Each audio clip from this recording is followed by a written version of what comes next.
Hello again. Welcome back. A new hour, a new extra hour for you and for me. So, without any further ado, let's get going. Let's get started. Let's get this show on the road, shall we? All right.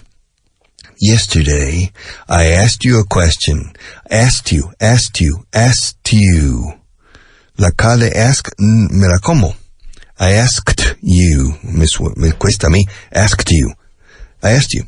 I asked you. Yesterday, I asked you about wolves and coyotes. You remember, I asked you, are wolves and coyotes the same animal? No, they're not. Coyotes are closer to dogs than to wolves. Coyotes have tails that almost touch the ground. Wolves don't. And coyotes have trouble with roadrunners. Don't you remember? The roadrunner, el correcaminos, beep, beep, boo. You remember it's a coyote who had problems and always tried to catch the roadrunner with all of that Acme equipment and material. So, and wolves know. So, a roadrunner is un correcaminos. A coyote or coyote, we say both, is coyote. It's a type of animal that's, I repeat, I think it's closer to a dog than to a wolf. But, like wolves, they howl. Dogs howl as well. Ooh, to howl. I don't howl. Not, at least not when I'm teaching English or on the radio. To howl. When the full moon, I go out on the balcony and howl. Not true. Because I'm not a werewolf or a wolf man. But nevertheless, wolves and coyotes are not the same animal. Okay? Another question. Do you always look forward to going to the dentist? No. I never look forward to going to the dentist. Well, that's not exactly true. I remember one moment where I had a very loose crown of sorts, a crown corona, and it was very loose and I needed to go, and so I was looking forward to going to fix the crown because it was uncomfortable. But except for that moment, no, I never look forward to going to the dentist. My God. Do you? To look forward to going, to look forward to seeing, to look forward to taking. Siempre ing, please. That's a common mistake that people make here. With high levels of English, you catch them on look forward. They use the infinitive. I look forward to see you. No. I look forward to seeing you. And this expression, to look forward to, is extremely common in English. It simply means esperar con ilusión. Que algo pase o de hacer algo, lo que sea. Espero con ilusión veros de nuevo. I look forward to seeing you again, or I'm looking forward. You can say it in the present continuous or in the present simple. We look forward to your visit. Esperamos con gran ilusión tu visita.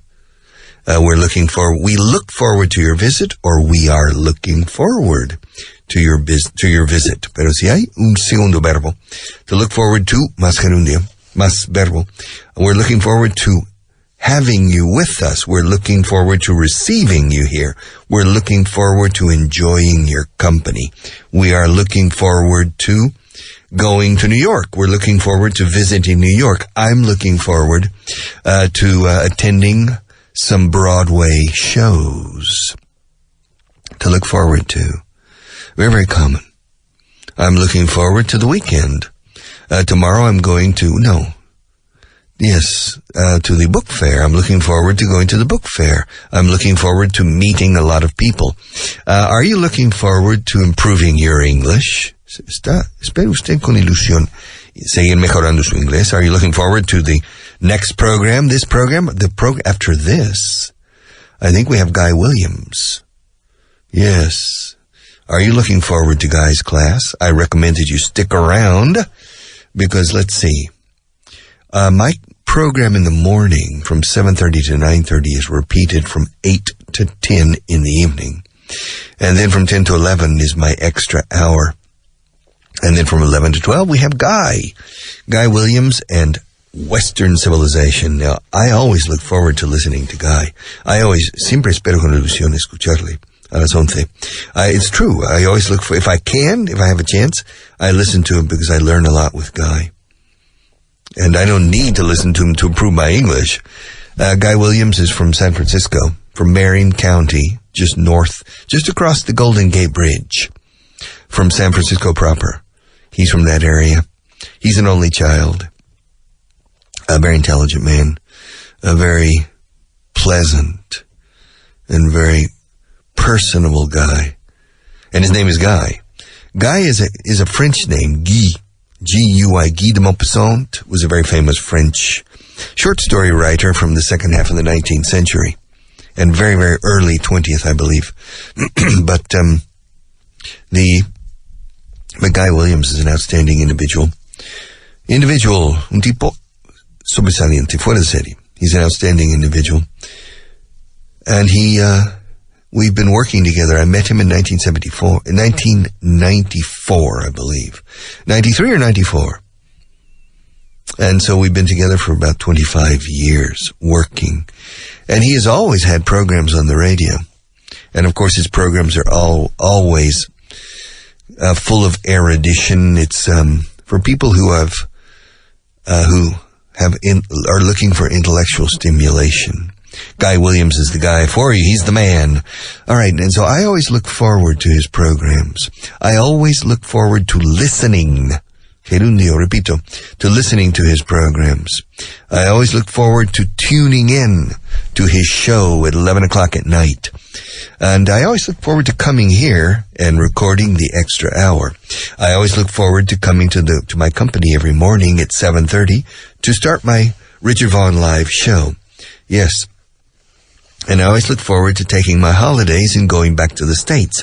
I always look forward to going back to Texas or to Florida, to New York or to Oklahoma. I always look forward to going back to the States.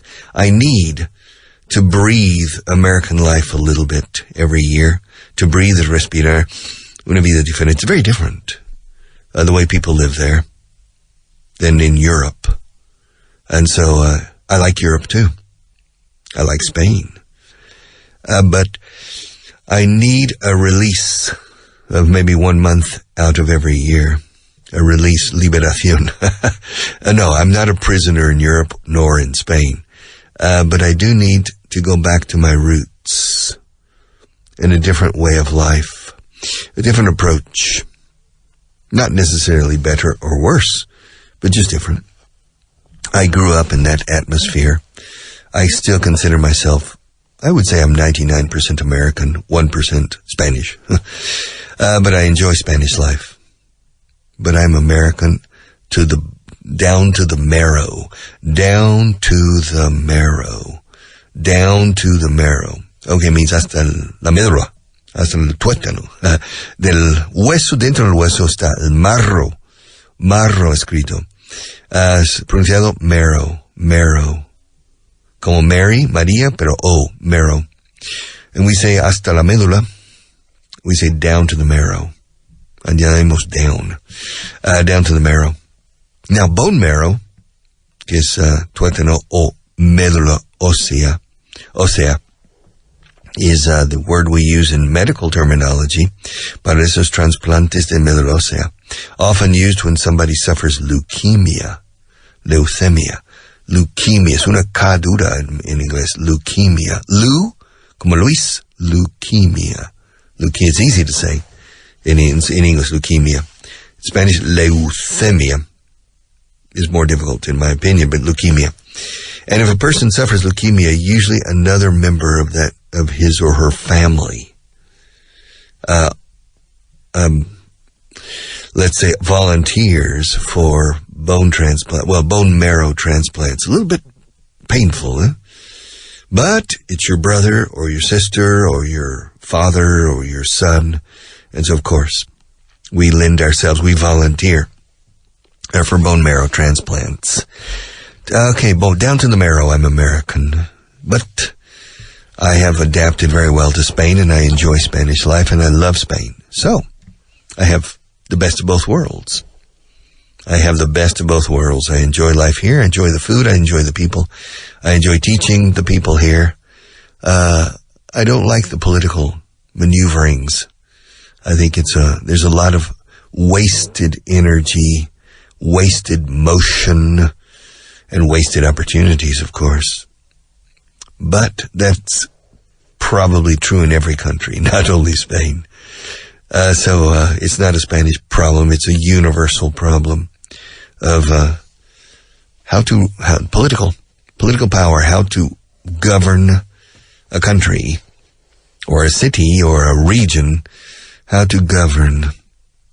It's never been solved. Nobody has ever said, this is the best government. People say democracy is the least worst. Democracy is the worst type of government except for all the rest. Se dice algo así. La democracia es la forma peor de gobernar, salvo todas las demás formas. All right. Which means you find no good way.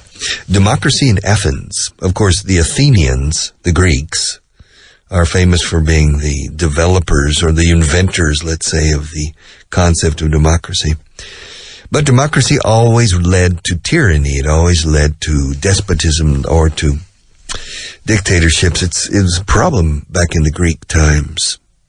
They tried to do it in Rome during the Roman Republic in a certain way, and it didn't work, and it led to the Roman Empire, and with emperors, so more despotic, more tyrannical, more autocratic, but it's probably, now democracy works.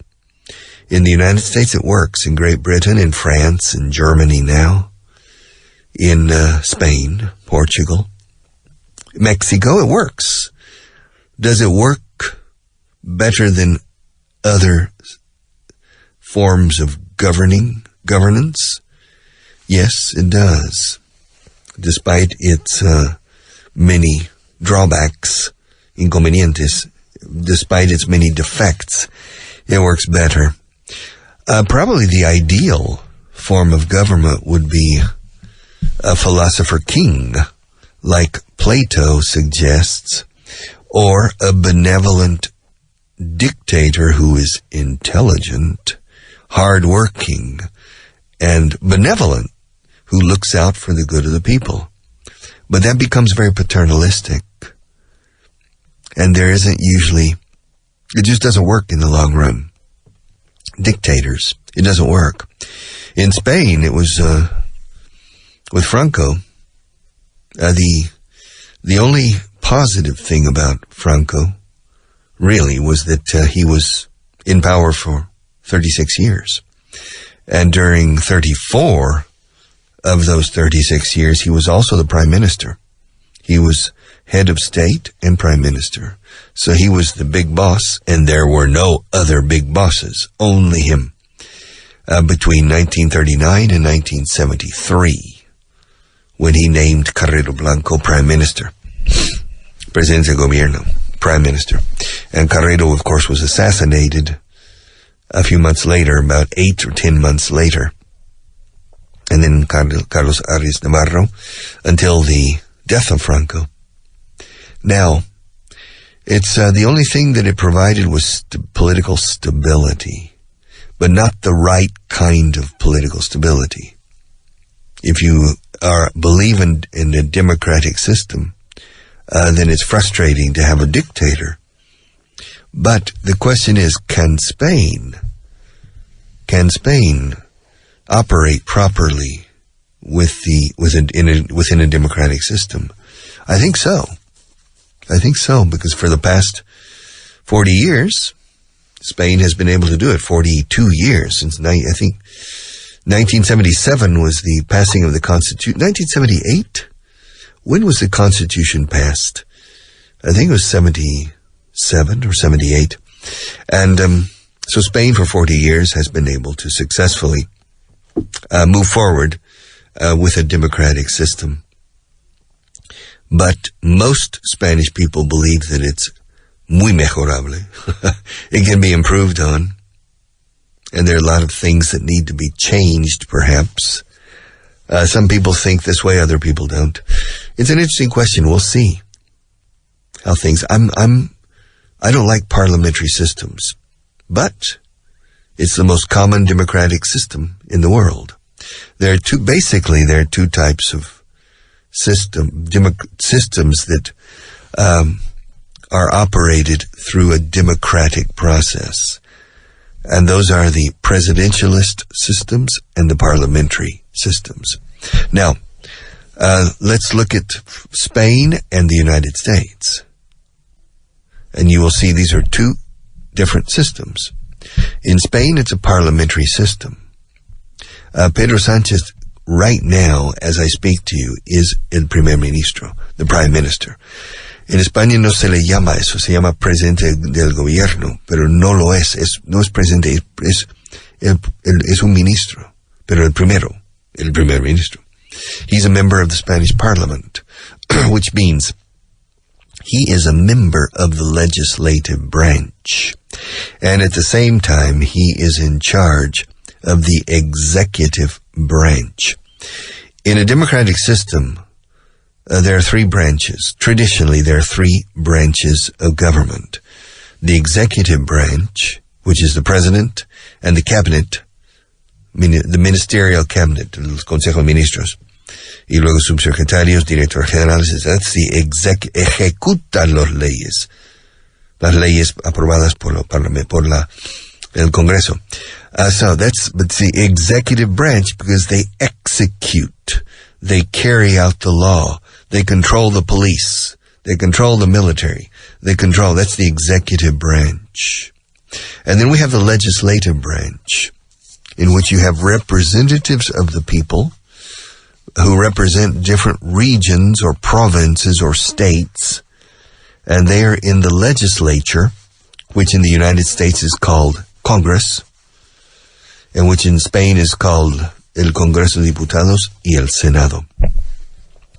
In the United States, the legislative branch consists of two chambers, en español se dice consiste en, pero también consta de. So en inglés consiste de, decimos. It consists of the House of Representatives, which is the equivalent of the Congreso de Diputados, and the Senate. And the representation is different in each one. The House of Representatives is based on proportional representation, which means that California, as the biggest state in population, has the most representatives. New York as the second, I think Texas now, New York as the second biggest, and then Texas. And Wyoming is the smallest state in the United States in population, and it maybe has 2 or 3 representatives only, or 4, I don't know. So the House of Representatives is proportional. The Senate is direct, 2 senators per state. So California has 2 senators, and Wyoming has 2 senators. So in the Senate, the state of California and the state of Wyoming have the same power. In the House of Representatives, no.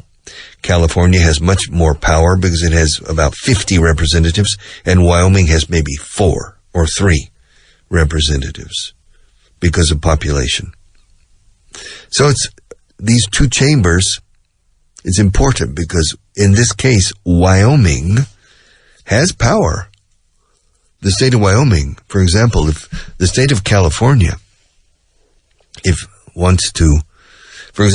all of the most populous states, imagine New York, Massachusetts, Pennsylvania, Ohio, Florida, Texas, and California, probably these 8 states that I have mentioned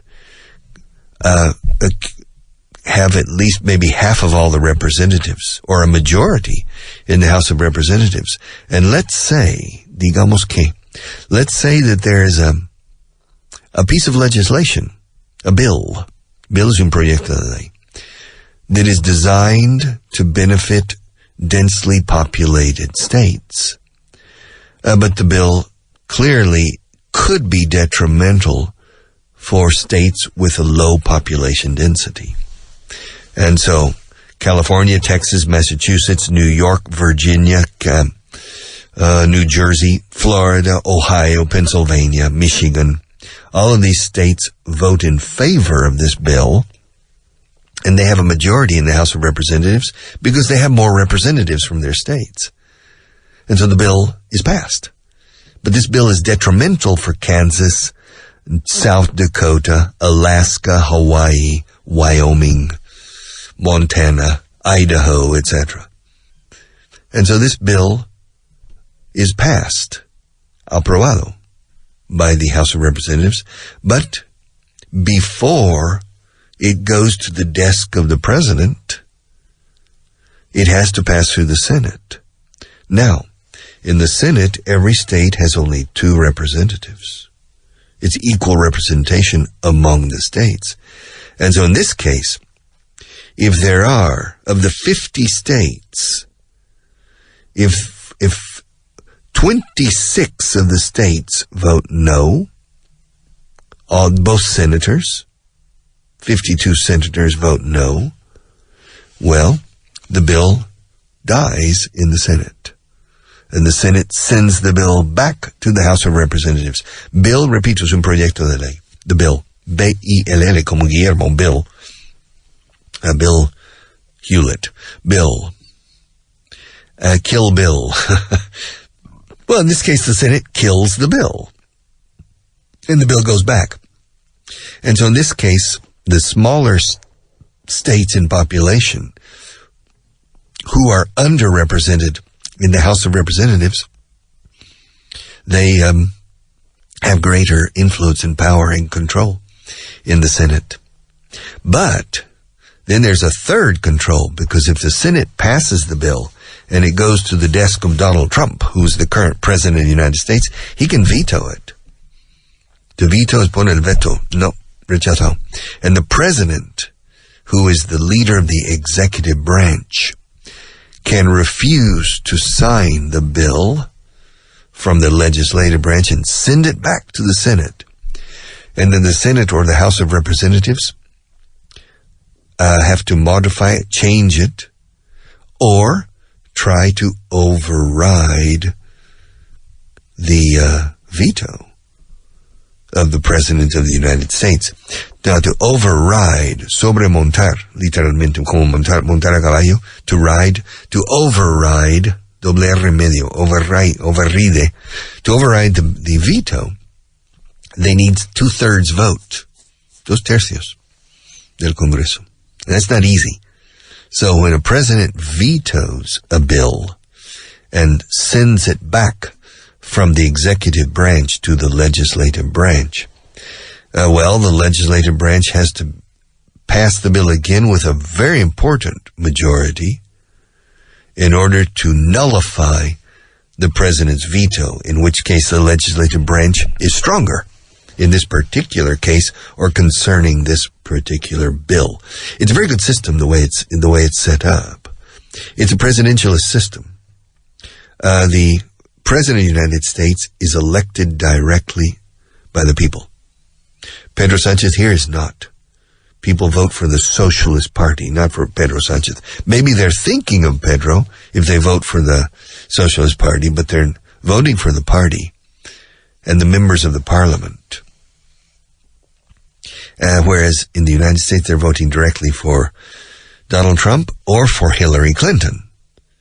And then you also have the vote for senators and representatives, but it's different. And the third branch, of course, is the judicial branch. These are the 3 branches of government. The executive branch, the judicial branch, and the legislative branch.